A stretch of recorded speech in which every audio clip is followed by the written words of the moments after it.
Très chers internautes, bonjour et bonsoir. Ça dépend de l'heure à laquelle vous nous suivez. Nous sommes ravis de vous savoir nombreux sur notre chaîne à nous suivre dans cette émission. N'oubliez pas de vous abonner sur notre chaîne et d'activer la cloche de notification pour ne pas manquer nos prochaines émissions. Notre émission Pasteur, enseigne-nous a pour but de répondre aux préoccupations des enfants de Dieu. C'est pour cela que nous avons choisi le pasteur Nive Mboma de l'église Assemblée chrétienne famille Intercede ACFI de Kinshasa Matete pour répondre aux différentes préoccupations et apporter la lumière dans la connaissance des enfants de Dieu. Et pour aujourd'hui, le pasteur Nive va répondre à cette question.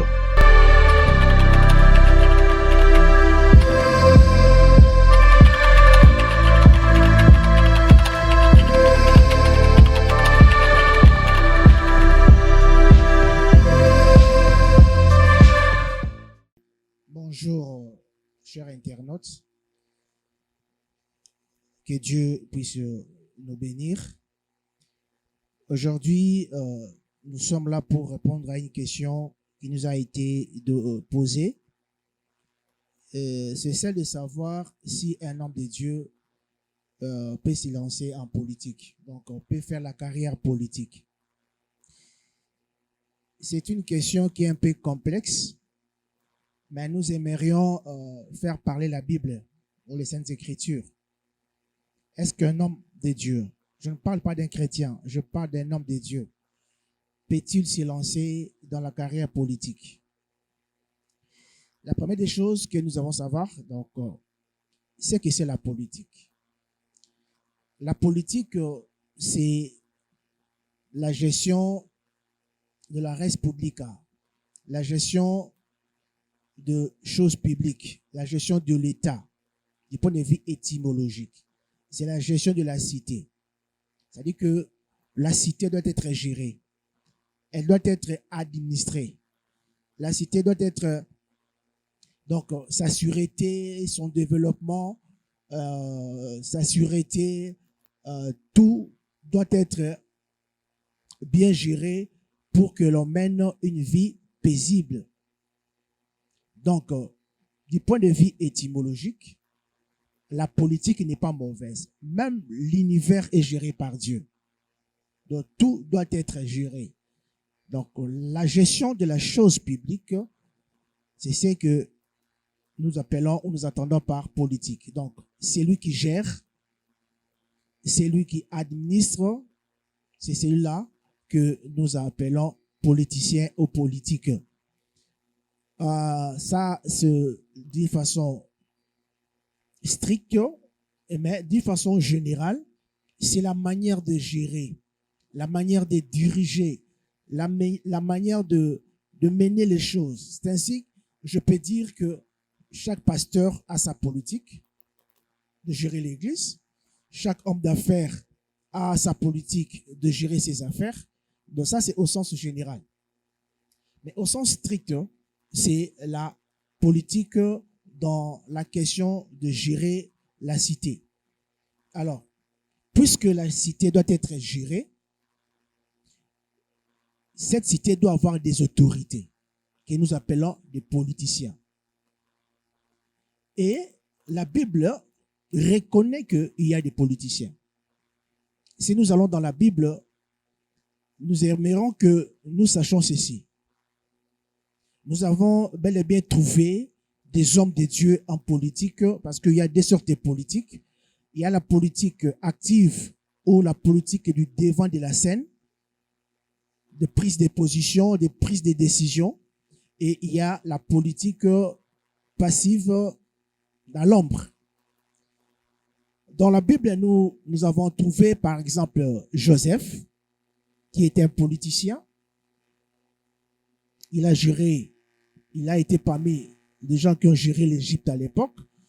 Nous avons vu Esdras, nous avons vu Néhémie, nous avons vu qui ont été des politiciens sur les terres étrangères parmi les nations. Au niveau d'Israël, Parce qu'il faut faire la part des choses. Ce dont nous avons dit là, ce dont nous avons parlé, on fait la politique dans les pays païens. Tandis que en Israël, les pouvoirs étaient séparés. Il y avait le roi qui s'occupait du trône, de la royauté. Il y avait les prophètes qui parlaient de la part de Dieu. Et il y avait le sacrificateur qui s'occupait de l'autel ou des choses sacrées. Donc, s'il faudrait parler des politiciens, nous épinglerons les rois. Ce sont eux qui faisaient de la politique, qui s'occupaient du trône. Alors, la politique en soi, étymologiquement, la politique n'est pas mauvaise. La preuve en est que si nous lisons Romains chapitre 13, vous trouverez que la Bible dit que toute autorité vient de Dieu. C'est-à-dire que toute autorité, par exemple, toute autorité, parce qu'il y a trois sortes d'autorités. Il y a les autorités familiales, il y a les autorités spirituelles, ou encore, pour être précis, les autorités dans l'église ou ecclésiastique, et il y a des autorités étatiques. Donc, il y a trois sortes d'autorités. L'autorité qui nous concerne, c'est l'autorité étatique. Donc, ceux qui sont placés en tête de l'État. Alors, la Bible reconnaît que toute autorité vient de Dieu. Précisément, en ce qui nous concerne, les politiciens, ceux qui gèrent l'État, la chose publique. L'autorité vient de Dieu. Daniel reconnaît, dans Daniel chapitre 2, que c'est Dieu qui établit et qui renverse le roi. C'est Dieu qui élève et c'est Dieu qui rabaisse.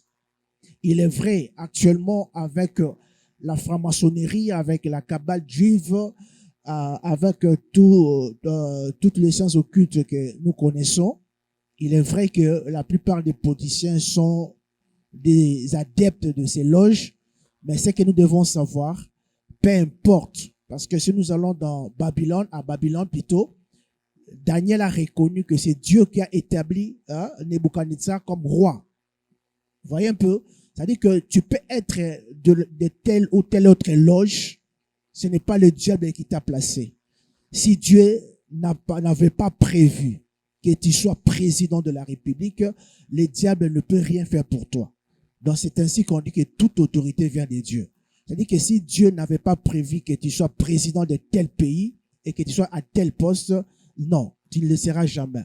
Donc, aller auprès du diable, c'est de la mascarade, car l'autorité vient de Dieu. Même l'autorité qu'a le diable vient de Dieu. Si Dieu ne lui avait pas accordé cette autorité, il ne serait pas autorité.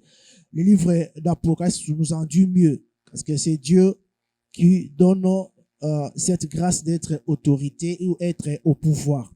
C'est-à-dire que lorsque vous arrivez au pouvoir, lorsque vous êtes dans le pouvoir, il faudrait aussi penser, non seulement penser au pouvoir, mais aussi penser à l'époque après le pouvoir. Parce qu'il y a beaucoup de gens, quand ils arrivent en politique, ils s'accrochent à la politique, ils s'accrochent au pouvoir, oubliant qu'il y a aussi une vie après le pouvoir.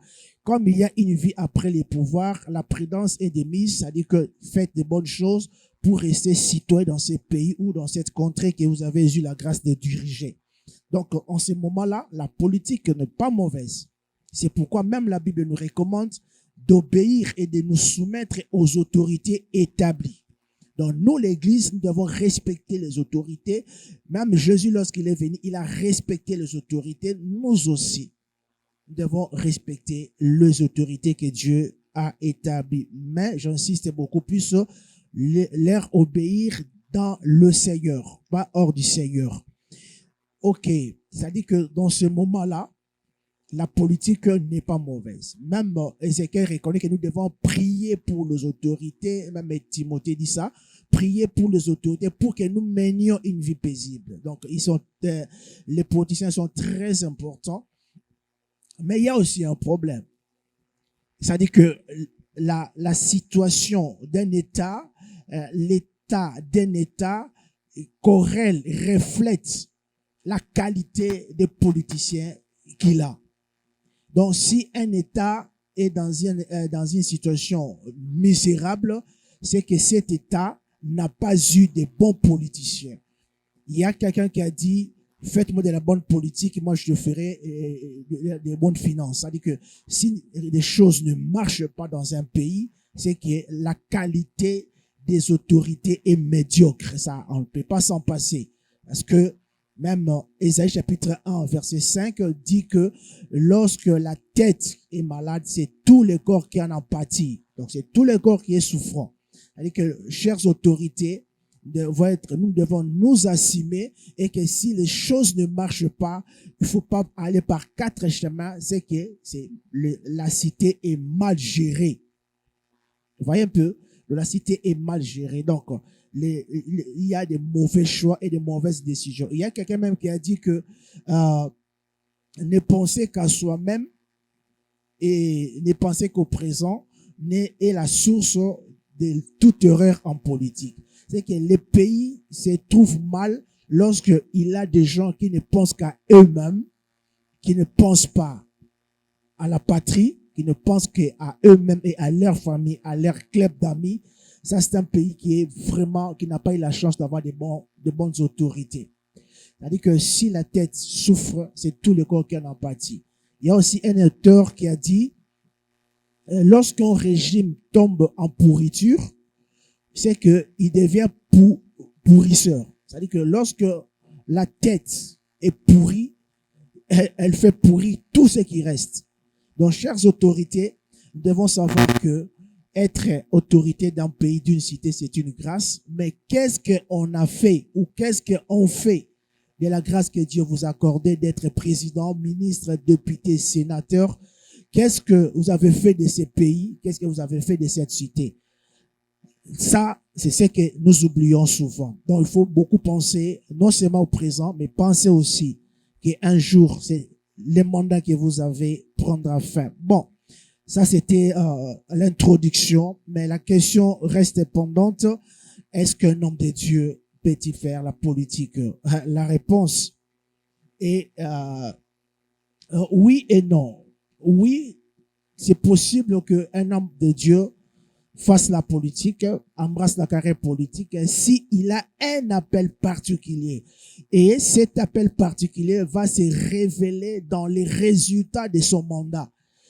C'est pas comme nous avons vu ailleurs ou même chez nous en RDC, les hommes de Dieu qui se sont lancés en politique sans pour autant avoir donné de bons résultats. Donc, si tu n'as pas un appel particulier de faire la politique, ne va pas en politique parce que chez nous, en RDC, la politique est le moyen le plus facile de s'enrichir illicitement et rapidement.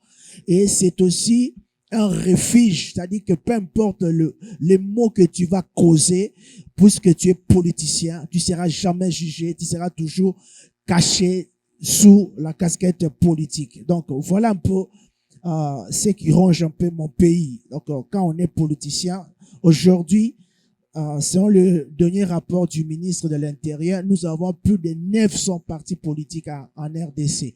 C'est que la RDC, on ne pense pas. En RDC, on ne pense pas aux entreprises. Tout le monde veut se lancer en politique parce que on s'enrichit facilement au détriment du peuple. Si les autorités actuelles pouvaient renverser le paradigme pour que les gens puissent se lancer, la politique ne fait pas avancer les choses. Peut-être l'entrepreneuriat fera mieux que ça. Si les autorités peuvent faire de leur mieux pour renverser un peu ces paradigmes, ce sera une bonne chose. Aussi longtemps, ce système sera toujours en place, rien ne pourra marcher dans notre pays. Alors, un homme de Dieu, si tu tiens de Dieu un appel particulier, alors tu peux faire la politique. Parce que tous ceux dont nous avons cité les noms, les Joseph, les Néhémie, ils ont marqué leur époque. Mais toi, tu es dans la politique, qu'est-ce que tu as fait? Toi qui veux aller en politique, revois bien tes motifs. Est-ce que c'est pour servir ou pour se servir? Ça, c'est aussi une question cruciale à laquelle on doit trouver une réponse. Donc, oui, s'il a un appel particulier, et cet appel va se révéler dans le résultat qu'il va nous donner, ou au cas contraire, s'il n'a pas un appel particulier de Dieu, il va en sortir sali, humilié, ce qui ne sera pas bon pour son ministère. Non, pourquoi? Parce qu'il ne faut pas confondre Israël de notre pays ou de notre pays. Israël, c'était un pays. théocratique et nous sommes des pays laïques. Donc, il ne faut pas confondre les choses. Donc, s'il faut prendre comme référence le roi d'Israël, sachez que vous êtes dans vraiment l'erreur. Donc, un homme de Dieu, pourquoi il ne peut pas faire la politique? S'il faut seulement se référer à Israël, imaginez un peu, regardez un peu la vie de tous les politiciens, de tous les rois. Il aurait été impossible, il aurait été difficile de plaire à Dieu. Même David, qui était l'homme selon les cœurs de Dieu, Dieu ne lui a pas autorisé, Dieu ne lui a pas permis de bâtir son temple. Donc, ce n'est pas facile de se lancer en politique complètement et de passer la carrière politique et plaire à Dieu. C'est à chacun de nous de prendre la bonne décision. Pourquoi un homme de Dieu ne peut pas embrasser la carrière politique active? Passive, ça va. Être conseiller dans un cabinet, donc dans l'arrière-plan, ça va. Mais le devant de la scène, pourquoi il ne peut pas le faire? C'est compte tenu de ce qu'est un homme de Dieu. Un homme de Dieu est un père. Lorsque l'on dit que l'homme de Dieu est un père, cela veut dire que il doit se comporter comme un père spirituel d'une nation. Comme je suis un père pour l'Église, je dois aussi être, selon la pensée biblique, être un père pour la nation. Ok? C'est-à-dire qu'un père, c'est celui qui est au milieu de ses enfants. Un père, c'est celui qui est au milieu du village. Un père ne divise pas. Un père n'a pas de parti pris.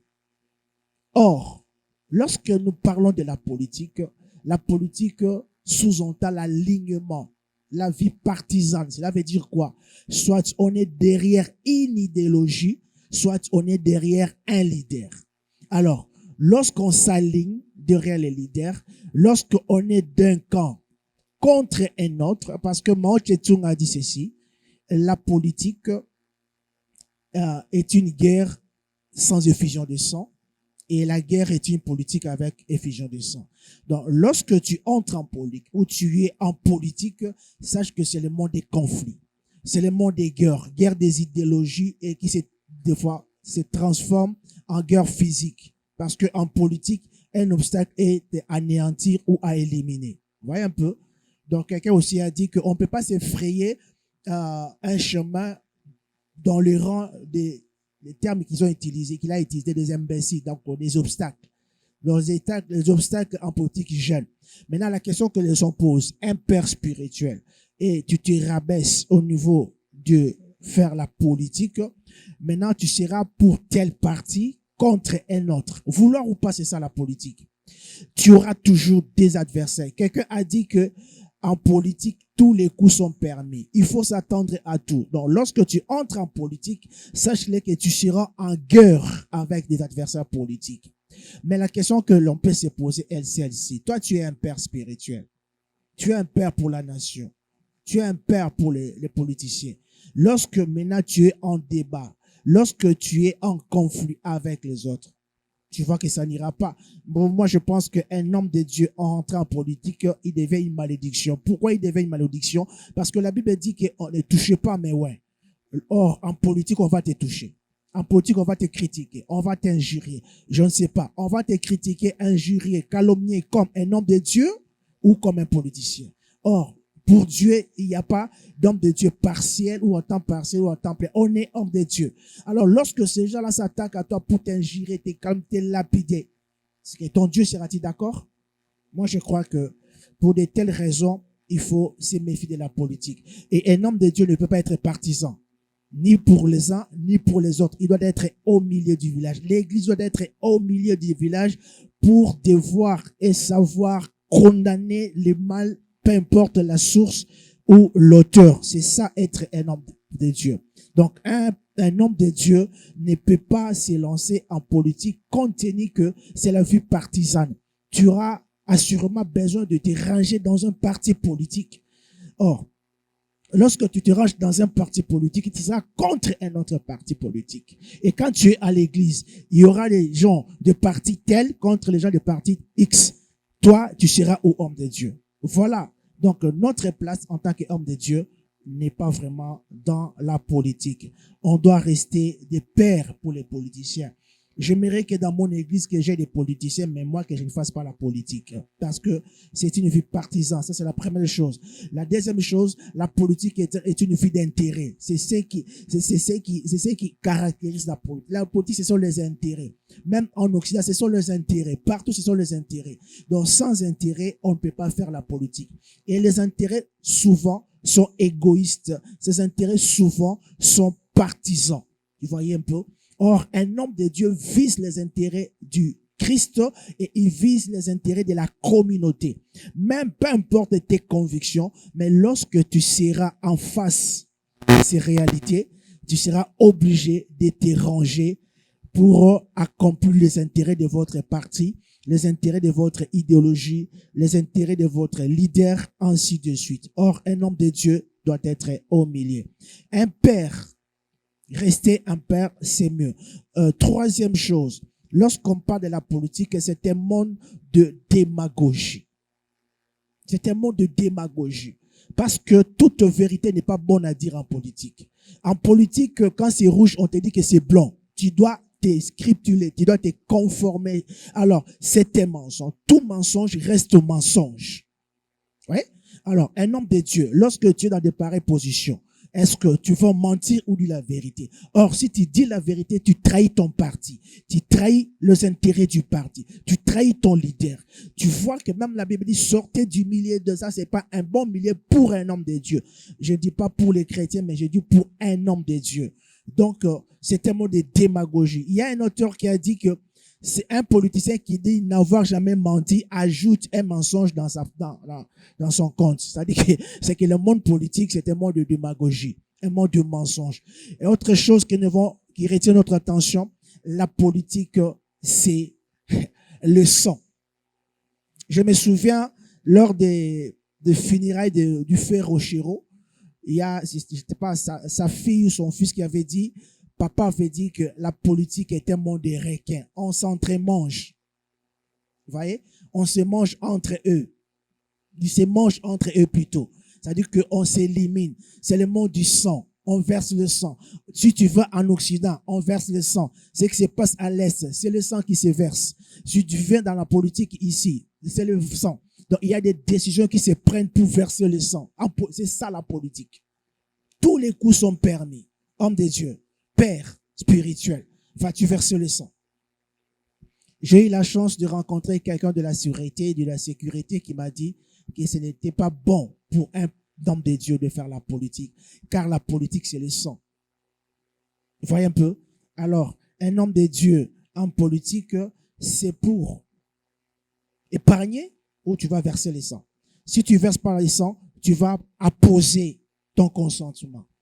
Voilà un peu pour dire que c'est pas bon pour un homme de Dieu, comme père, de faire la politique active.